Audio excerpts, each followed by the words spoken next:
You ask Tiger to solve. This deals with linear equations with one unknown. The final result is x equals 8.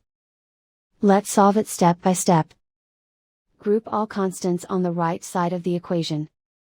Add 1 to both sides. Simplify the arithmetic.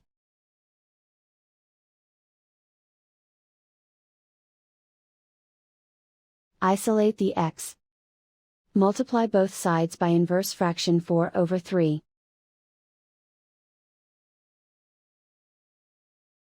Group like terms. Multiply the coefficients. Simplify the fraction. Multiply the fractions. Simplify the arithmetic. And so the final result is x equals 8.